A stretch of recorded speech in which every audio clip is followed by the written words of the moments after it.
Hi, everyone, and welcome back to Bullish on Business. And today I am thrilled to welcome Jason Kurilin from the CEO of Sports Developers.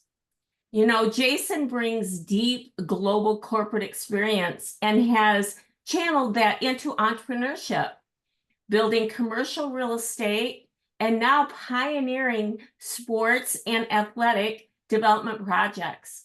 Jason and I first met at the Miami Gold Card versus EB-5 meeting back before the Gold Card was even available.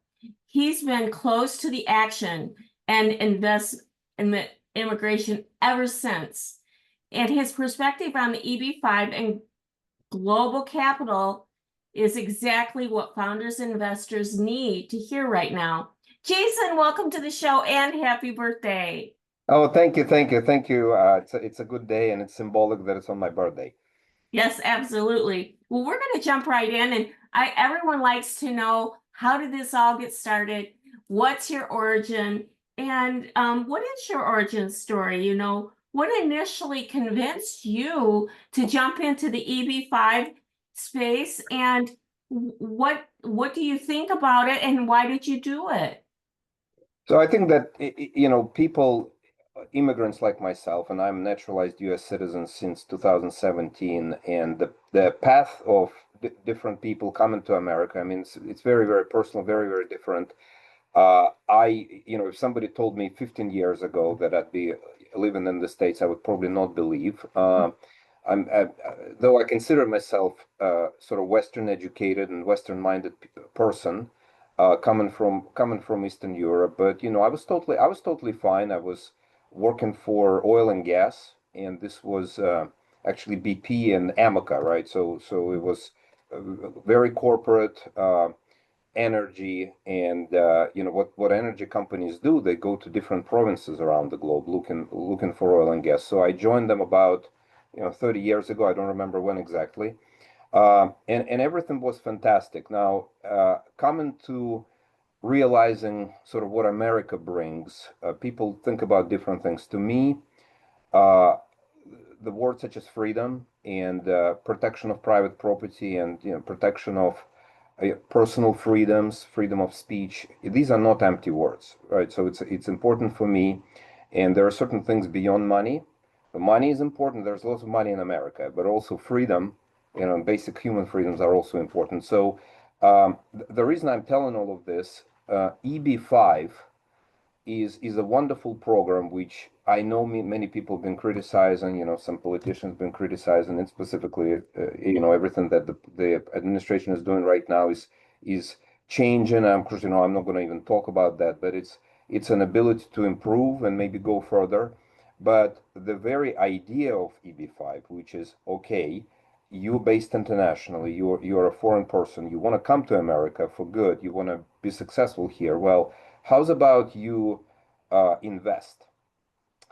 And you can invest by giving us the money and forgetting about it, or you can invest and actually think about returning this money back, and, Right. and making some interest, right? So I believe that the concept of invest and taking some risk is actually a good one, because whilst you're doing preparation for that investment, you have to study a lot. You have to do lots of research. You need to, understand few things. I mean, it's impossible to say, okay, I'm going to pick that project without diving into what is the industry presenting, what is the statistics, is the industry being successful, not successful.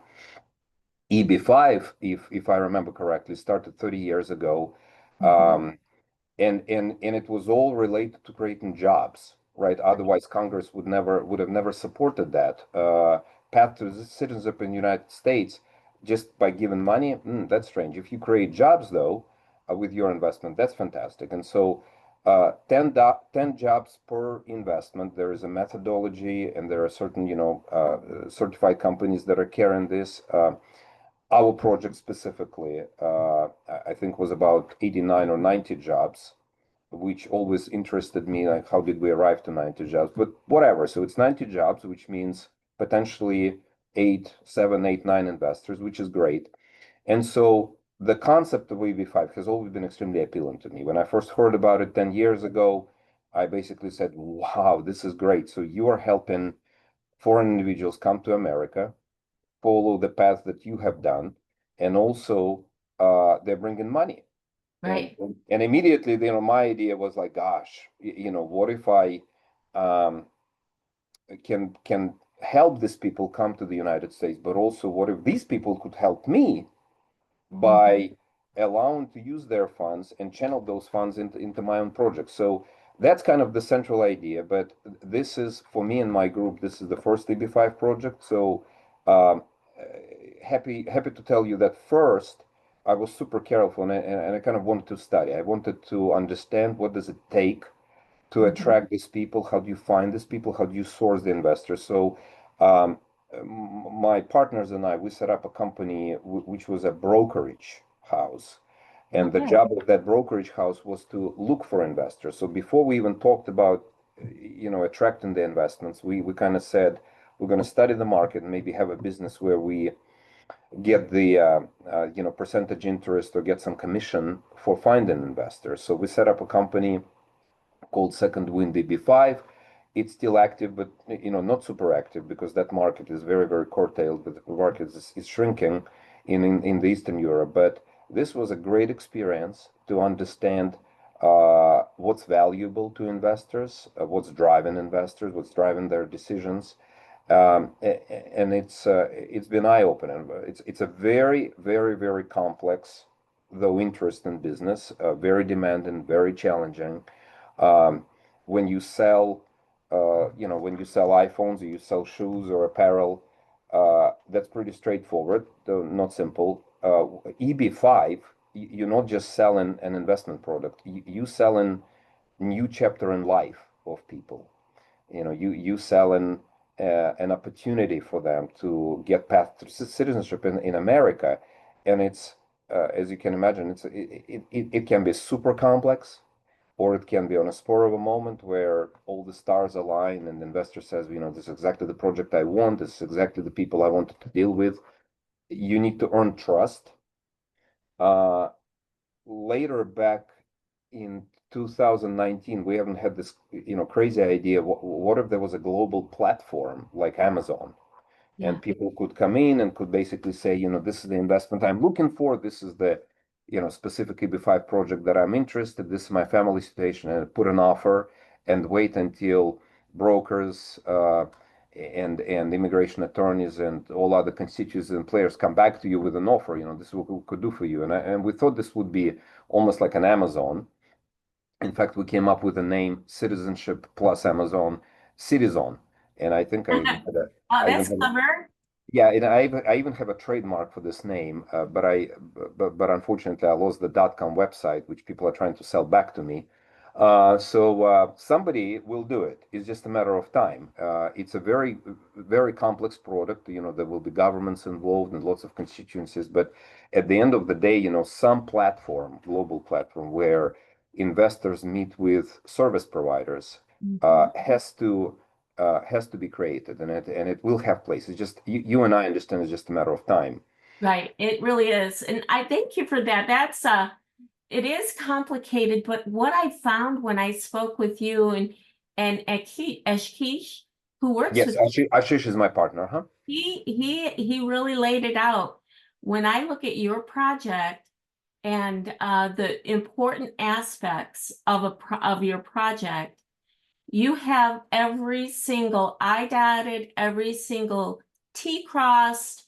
You have answered all the questions. And I think that that really speaks to your due diligence.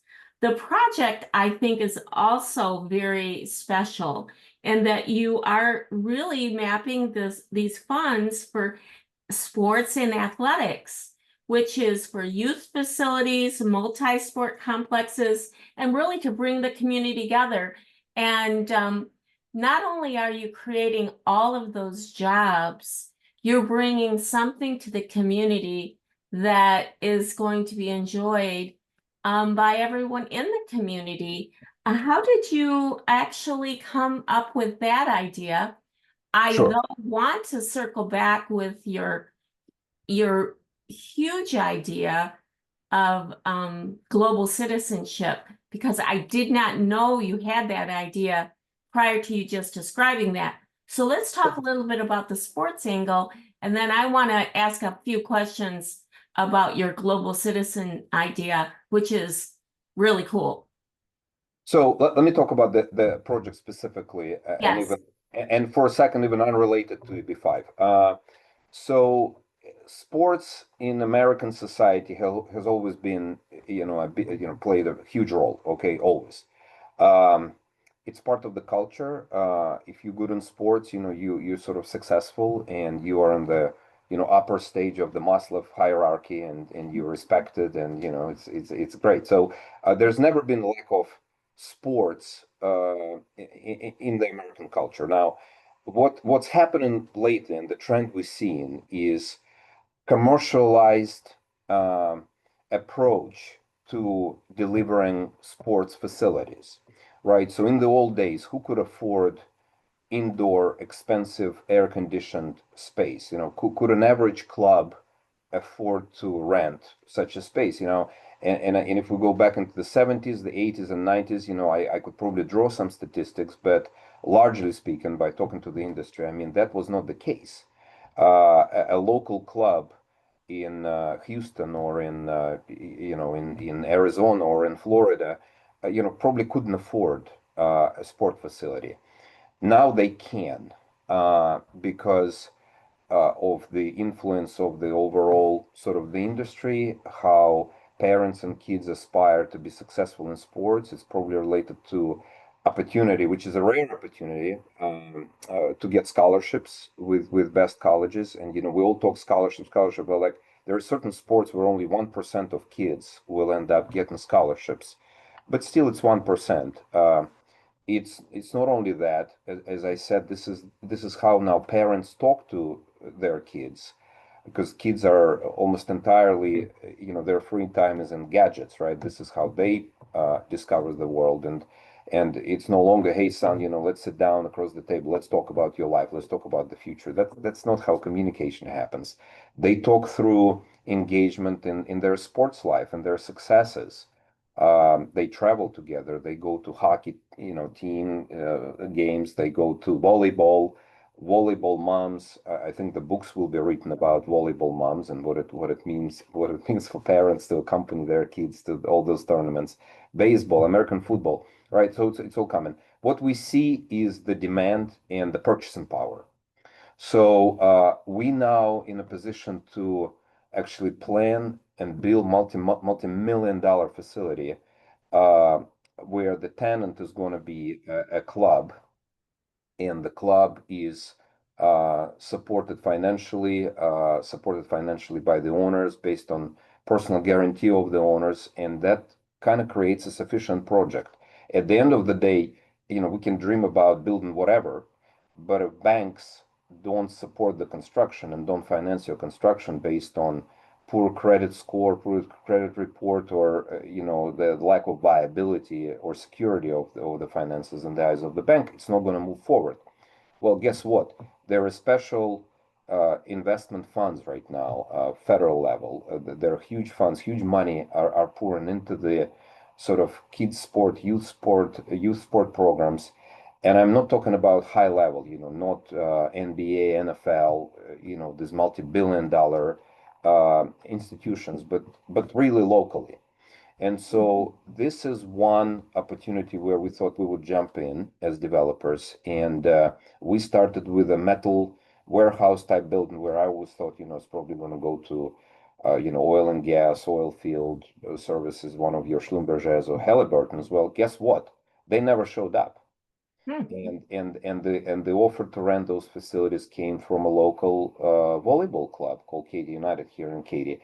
And of course, my first reaction was I started laughing, and I thought this was April Fool's joke or something when my real estate people called me about, hey, it's going to be a 10-year contract from a local volleyball club. So I could never believe that. But they came in and they presented guarantees, and they presented bank guarantees. So we basically thought, okay, let's give it a try. Payment would come on the first of every month, Right. never default, very financially stable. And so then as the club was growing, they came to us 4 or 5 years later, actually 4 years later, to say, we are growing out of your space, build us a new facility. And this is the story of an average sort of real estate developer working for sports and athletics. And then, you kind of start thinking, okay, well, am I ready to take a big loan and put personal guarantee on something where sport club is coming in? And what if tomorrow they change their mind? What if there's a situation or some kind of, a problem, and the sport club, ceases to exist? What you're going to do with that space? And we had to do a fundamental sort of deep analysis of the market. And, if that tenant disappears, could there be another one? I made the decision to put $5 million into building sport facility here in Katy, Texas, which is close to Houston, western part of Houston, as the COVID was raging. So imagine March 2020, everything gets shut down, and I'm about to pick up the phone. I was in Europe, and pick up the phone and say, "Go ahead, start the construction, take the money." And a few people called me saying, "What are you doing? I mean, look, everything gets shut down. Entertainment, sports, will be closed for a long time. It's a bad decision. Don't do it." And my reaction was, well, if you think that because of this virus, the volleyball will cease to exist for youth in the state of Texas, I fundamentally disagree with this. Yes, there will be a shutdown time, but I believe that volleyball there is to stay for a long time. And I said, go ahead. And we actually made some good choices because we saved a lot of money on construction at that time. There were some enhanced opportunities with services and materials. So this was I good. love that you were such a risk taker. Now, You getting have to to the take risks. volleyball, my good friend is about ready to build out a volleyball, but sand volleyball. She played volleyball in scholarship to university as a volleyball player, and then she started playing sand volleyball when she lived in Colorado. They had some indoor sand volleyball, and so she wants to build a sand volleyball facility. She's looking for like 5 acres in northern Michigan right now. So I think that you're right. And my son, he's a big volleyball guy, and volleyball is a wonderful group sport and definitely very popular. So Rose, volleyball or other types of sports, pickleball is, show me anybody in the entertainment industry in America right now who's not talking about pickleball. Right. Paddle now. Paddle is on the thoughts of people. Could that be a next pickleball? And of course, there's tons of statistics. It's all becoming very transparent. You have these apps that show you after each game where you in the global ranking. After playing. I remember when we were kids and we played soccer. It was called football in Europe, but like I could not imagine showing up on a global rating, after each time I play soccer, right? It would be unimaginable. Equally so, I cannot imagine my parents paying $10,000-$15,000 a year for me playing soccer. So they probably think that I'm insane, and they all do now. It's part of the family Wow. budget. It's a And part so, of it's our culture. well, it's the trend, right? So whether it's sand volleyball or pickleball or paddle, it's an opportunity. Okay, it's an opportunity that you have to think about. You need to evaluate and take a risk. Fundamentally, from a financial standpoint, the concept is who's gonna ultimately be responsible for paying back the bank if things go south, if there is a problem. There's no rent. Okay, so who's gonna pay the money? And fundamentally, you need to have a plan on if for some reason, it's like any other business, right? So if for some reason you're no longer getting your monthly rents, how are you going to use that building? How are you going to use that facility? If there is an institution such as a college or a university that willing to, pay your rent for sand volleyball, it's okay. Sand volleyball is very, very different. It's a completely different game from, standard indoor volleyball. And I don't know much about sand volleyball. I own my 50% of my own local volleyball club called T4, and I'm learning that business. My partner is actually a former national team player from Ukraine, Vladimir Titarenko, and he's technically a European champion. So it's a glamorous business. It's fantastic business. Sand volleyball, though, is very different, and he's been telling me it's a completely different sport that he would not even play. So need to think about the opportunity. Need to think about whether market supports that sport, whether there's demand, and thirdly, who's going to be financial risk? Who's going to take financial risk? Right. If A, B, C, D all go wrong and nobody pays you the money, who's going to be paying the bank every month? Because bank is not going to wait. No. And bank will give you no excuse, but, and there'll be no, no forgiveness. So it requires financial discipline and operational discipline as well. So with our project, once again, we saw the opportunity. We thought we would take some risk. We felt like there is a popular sport, and we questioned like why volleyball. 15 years ago it was not as popular. Now there are 6,000, whatever, 6,500 teams that are registered, and it's growing, and there's LOV professional league. There's going to be another professional league. I mean, it's absolutely booming. And who could have thought 20 years ago that it would be volleyball? New emergent sports, the people talking about handball. And I'm not even sure that if handball is you're familiar with what handball is, and is this going to be popular in America? It's hard to say. You need to talk to sport marketing experts. What's going to be the next sport? Probably, people don't know, but businessmen such as us, especially in real estate, we need to possess this ability to have humanitarian vision on industries, on things, have the feel for what sport is going to go in which location and in which building, which type of building, and where it's going to be successful. And if we possess that skill, we're going to be fine. It is definitely on the upswing. And I'm just curious, are investors actually gravitating towards projects tied to sports and wellness and youth development as they, go into their investment portfolio? Have you seen the different lifestyle angle of investment being more intriguing? That's a great question. So you probably would, you need to continue asking this question. We are still a young company with assets, that are in total about, 35, $40 million. If you talk to $100 million real estate firms in sports, they'll probably give you maybe a more refined answer with more knowledge. Now, for what I see kind of at where we are, sports and athletics still falls under the category of entertainment when you talk to banks, okay? But these are conventional banks.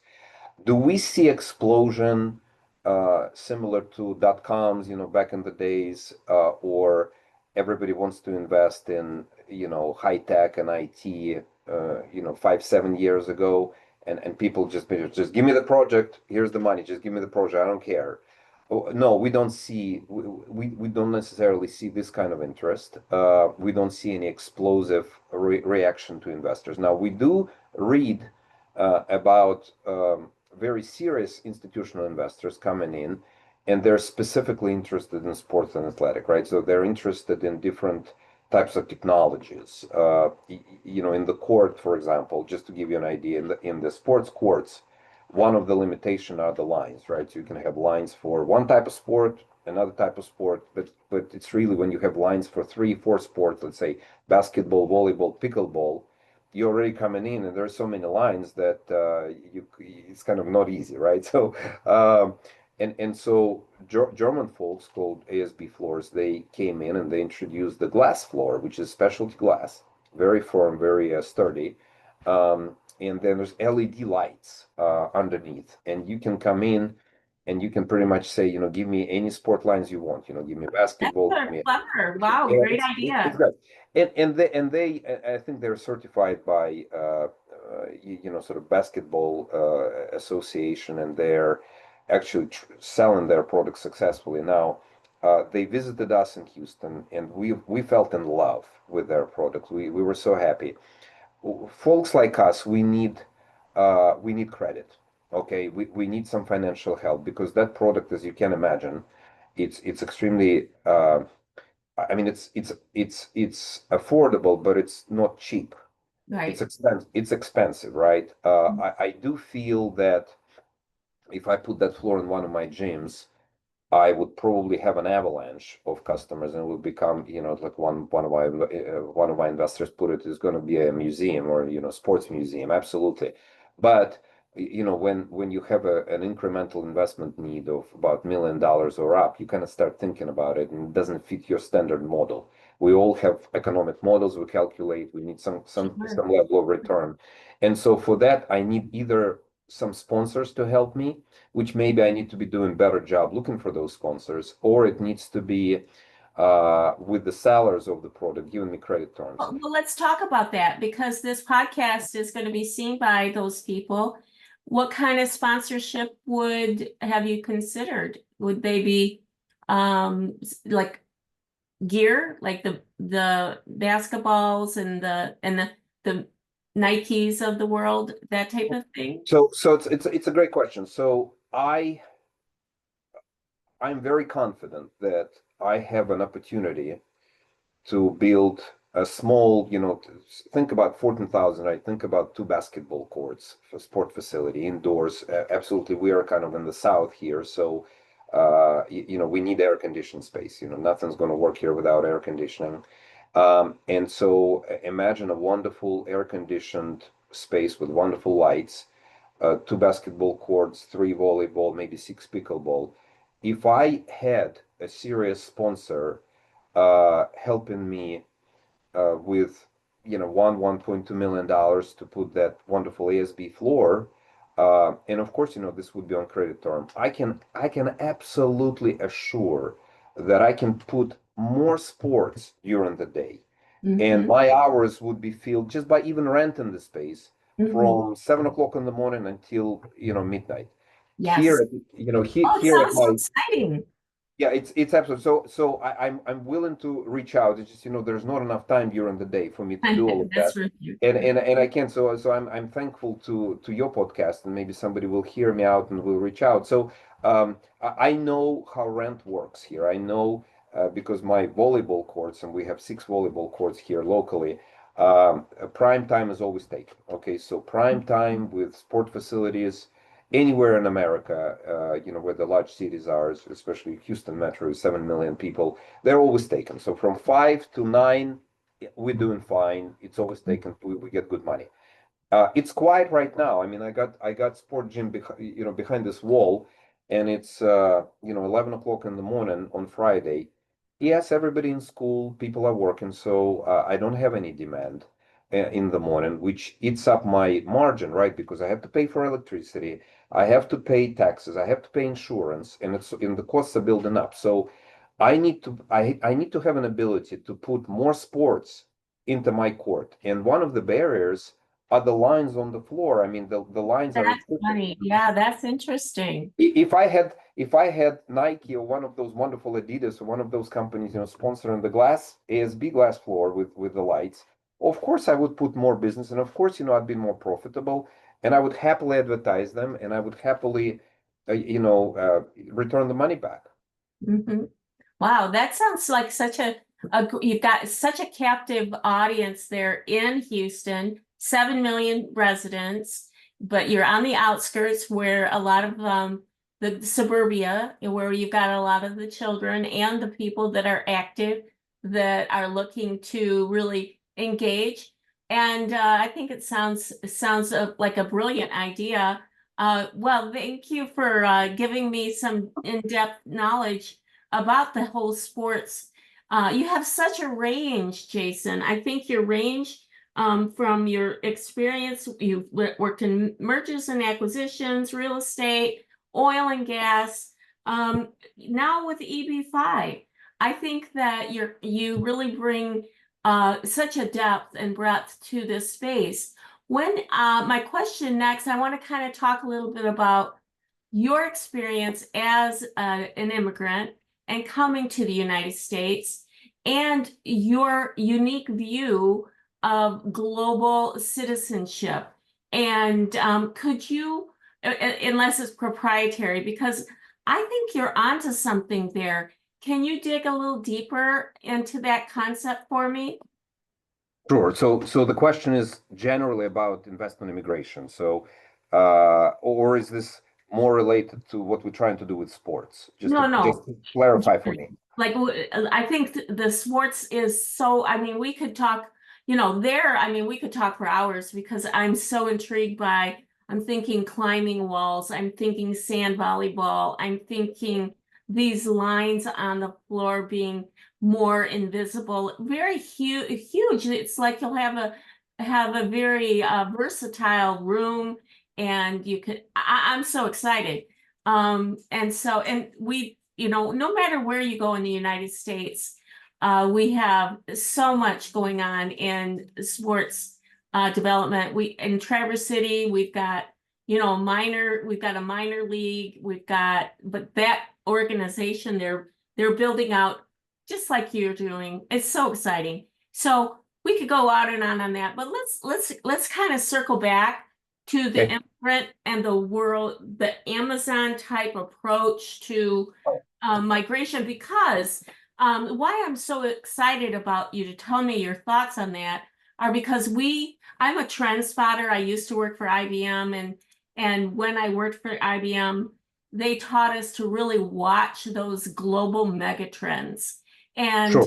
AI is a megatrend, but the megatrend that I'd like that you're touching on is this whole migration megatrend. The Sure. world is traveling. The world wants to move. You came from Eastern Europe. You're in the States. We've got people coming in from China, India, but also the Americans are leaving. They're going to Portugal. I mean, the whole world is moving. And so this concept of a global citizen and being able to really meet the need of this megatrend of migration. I hope I'm not, am I on the same track with what you were considering? Absolutely. So I understand the question, and let me provide a couple of thoughts. So first of all, fundamentally, what is underpinning the desire of people to migrate and sort of move around? I believe that there was a study done of how many people globally want to move to different country, from one province to another, and these are in hundreds of millions of people. I believe if I may be wrong, but I believe the number is 150 million plus of those who would like, hypothetically, to move to America. Why? Because America is historically presented kind of the combination of different desired features for people from around the globe, where there is impartiality, where there is checks and balances in the systems, where such words as which we started: freedom, protection of property rights, ability to get fair judgment and fair trial. And the other one that I always like to talk about are universities. We have some Education, absolutely. the education for the children. Right. And that's why I love working in this space, this immigration space, with my daughter, who's an immigration attorney, and I'm an influencer in the space of immigration and Sure. that type of thing.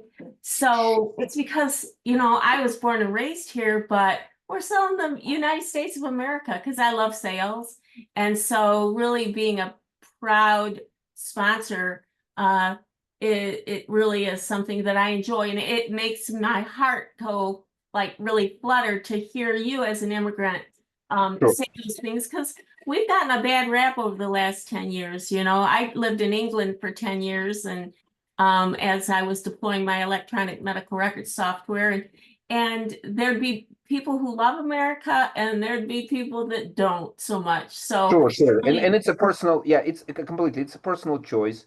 And I'm not going to be wasting the time of your listeners to kind of saying, oh, that's my preference, this is my preference, that we're talking about some universal concepts, right? So some people want to move to America, some people want to move out of America. I think there are 40 plus different countries who present opportunities to do what's called investment immigration, which is you get a path to citizenship in a given country, whether it's Malta or Cyprus or Turkey, or countries in Europe such as Portugal, and others, and you are allowed to get this opportunity to become a local citizen after investing, right? So you can invest in certain instruments. You can go and buy, local stock, or you can simply give money to the government, or you can, invest in other instruments. My personal view is, like, I never thought of America as a country where you could come in and just pay the money, whether it's a fee, right, and get path to citizenship. It's just a foreign concept to me personally. I never thought this would be an opportunity like this. Otherwise, maybe I would act differently when I was younger. And my own path to citizenship was through something called L1A, which is international manager when you're with corporations. So I it's not had, for my business, I had several L1As because L1A, right? yeah, I'm familiar with that. That was a good program, and it is a Yeah, good. it's great. It was not easy. My package of documents was that thick, and I had to prove my previous experience and all my subordinates and my ability to hire and fire, and it was quite serious. I mean, it was no fun. And genuinely, right? It's hard to trick the system, right? To say, oh, we need this guy as international manager. In fact, you don't. That this will be self-explanatory. So it was a process which took about a year and a few lawyers to help me. And I'm extremely grateful to my employer at the time. So ultimately, I got my green card. So that's great. Lots of friends of mine won the lottery.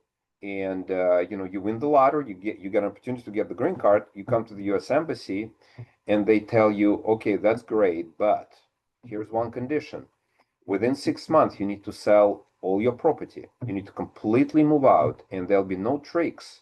Like, you can keep your previous, passport, citizenship, and then you, just in case, can get American passport. This is not the way it's supposed to work, right? So the United States always want to have evidence that if person says I want to immigrate to America, that the person is actually genuine. Mhm. And if the person just wants to have an extra passport, which is the blue passport, this is not the way it should work, right? So hopefully at some point, Congress will debate that, and people with appropriate sort of at appropriate level will talk about this. It's just, I'm telling you, as a normal citizen, this is what surprises me, and that's what I'm seeing. But EB-5, I think, is very fair, and it's actually exactly the way it's supposed to work, because you are coming from Latin America or South Korea or any other part of the world, and you say, I want to become U.S. citizen. Ultimately, I want my family, my kids, access to technology, access to education, um, and actually I earned the money, and the source of income is very transparent. I earned the money in a legitimate way. I paid my taxes. It's not related to any funny activity or, God forbid, criminal activity or something. And I can prove to the US government that the money are legal. And guess what? Based on my own risk and based on my own education and judgment, I will make a decision on which project I'm going to select. And then after that, I may get my money back or I may not get my money back. It's pretty based on risk, but it's an educated judgment. And United States basically says, this is great. You invested the money, you created jobs in America, and you exercised the risk.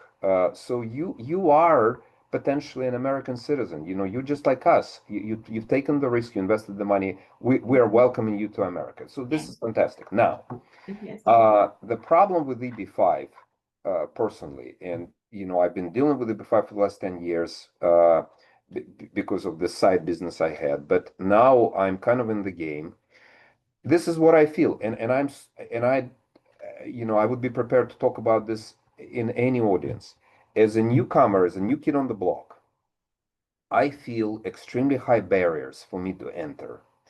I feel that um, there are there are proliferations, there are groups or interested groups that have been created over time, and unless you're part of that group, you really don't have a lot of choice, to grow yourself and grow your EB-5 capabilities. You need to invest a lot of money in marketing.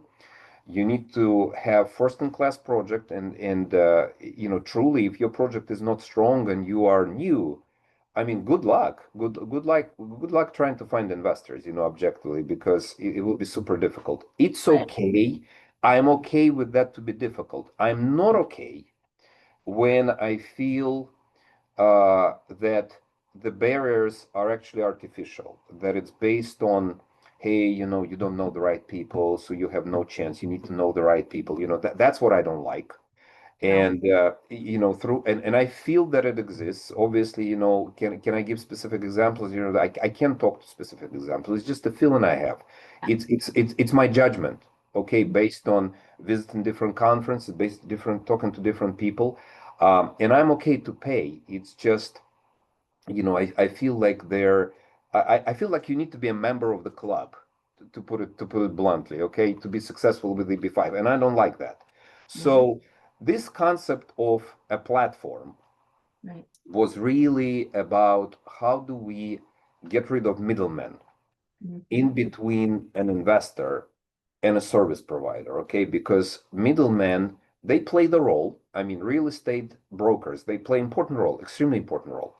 And we pay 6% every time we want to, you know, rent, you know, a property, or we want to buy a house, we pay 6%. There is a value. And I'm hearing could be less than 6% now with the new things that they're introducing. But, you know, there's an important role that brokers play.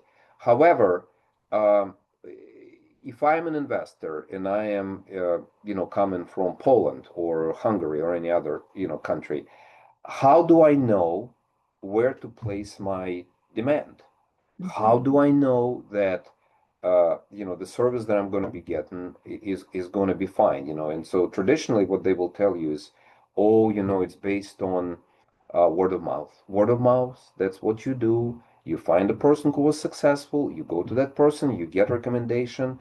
And I understand their confidentiality aspect, so not everyone is prepared to put, you know, here's my income, here's my salary, here are my personal documents, and put it on a platform.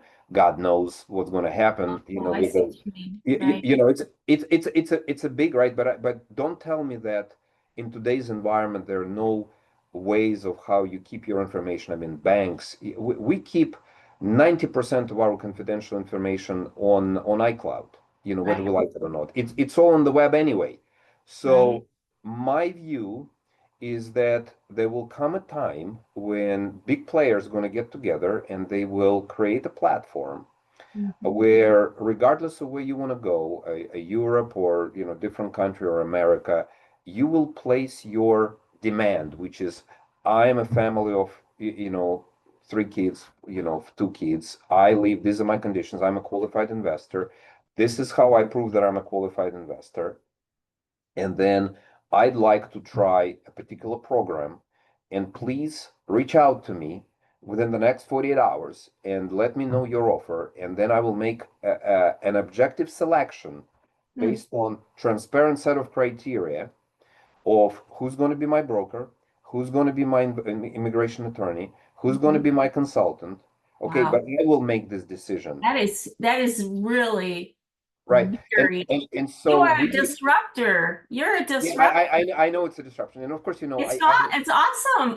yeah, I put some money into this. You know, I put quite a bit of money into this actually, it's really cool. and Let me just say that I want to tell you that I'm a disruptor too. And so I love this disruption that you're introducing because through disruption, innovation happens. yeah, And and innovation, absolutely, you know, the disruption. You kind of look at the impressions of people because, you know, when we're thinking about the first EB-5 project, we thought about like what are we offering to investors? You know, let's offer 1%, let's offer 2%, 3%, and everybody is doing it now, like, because, you know, that's the market. And then I said, what if we offer to our investors that we will, provided the application match exists, we'll offer them jobs in our project. And then we started talking to people, and everybody's reaction was like, "Oh no, these people don't need jobs. You know, they have so much money, they don't need jobs," which I don't believe is the case. And so everybody was extremely cold towards this idea. But believe me, I know that somebody will offer jobs, and this project will fly and will be successful. The same is with Citizen, because and of course, you know, it will be a different name. you know, and these people will come in and I know for a fact that the big players already thinking about this platform, and I know who, you know, I know the company names and what they've done, and so it's not it's not an idea without a substance. It's just you have to really think it through. You have to create a process where you almost design engineer, you know, the path to discovering. It's, you know, we need to have a laboratory where we would have to sort of discover, you know, the method of how people arrived at those decisions. Also, governments, local governments will kick in because they want to control, the governments, you know, want to control who's leaving, who's taking the money out and stuff. So there will be disruption. Rose, is to say the least. You know, to say it's a disruptive concept is to say nothing. I mean, it's absolutely revolutionary concept. It's And I apologize, you know, because my dog is here and my dog will be here. But we have them too. They're running around here as well. Well, you know what, Jason, this has been the most provocative conversation. We've gone from EB-5, your wonderful project, a brand new platform for movement across the globe. You really have a unique perspective of the EB-5 space, the sports, and such depth. I was wondering if I could coax you to come on in about 12 to 18 months again, so you can let everyone know how things have progressed in your world.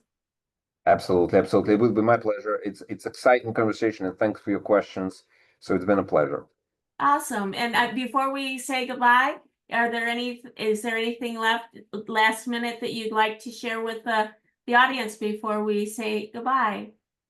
No, it's just, you know, pay attention to our project, Dudley Plaza, Woodlands. Elon Musk once said that, you know, Tesla is going to be a best car, full stop, and it's just happened that it's electric in addition to being a great car. Well, Dudley Plaza EB-5 is a great project in itself. It's fantastic. It's 100% financed, 100% pre-leased, and it just happened that there is an EB-5 project as well because we're so passionate about EB-5, and it's an extremely strong project. So I would encourage you to go and check us out on sportsdevelopers.com.